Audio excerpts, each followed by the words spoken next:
congratulations on the third season of The Wheel of Time. Thank you so much. Now, you mentioned a lot of times that, the show to you is all about relationships. What are the relationships that you look forward to the most that we should be looking for here in season 3? Oh, that's it. I mean, there's so many relationships that I love in the show. I think, one that's really interesting this season is the relationship between Egwene and Rand. Both of them have been through a lot in season 2, and they're coming back together in season 3 as kind of like, we always think of them as these high school lovers, your first love, high school sweetheart, and then you come back to each other as adults in your mid-20s and you go, oh, I love you, but something's just not quite there. And so seeing the nostalgia and sadness that's kind of interwoven in this relationship between the two of them and the way that Maddie and Yosha play it, I think it's really touching, and it's a really interesting relationship you don't get to see a lot on TV. So I love to see the way that plays out. Most excellent. Now, this is the adaptation of book 4 for this, and this is like over 1,000 pages.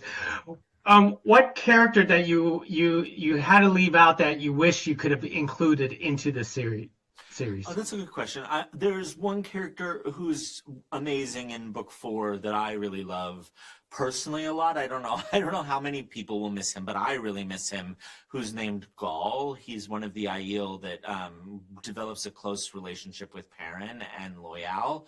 And we really needed to focus on Perrin's relationship with Faile this season. And so Gaul kind of fell out of it and was combined with these 2 other Aiel characters we have called Bane and Chiad. And so, I really love him from the books. I think a lot of people love him from the books, but it didn't make sense to introduce him as a new character. We needed to devote that time to Faile.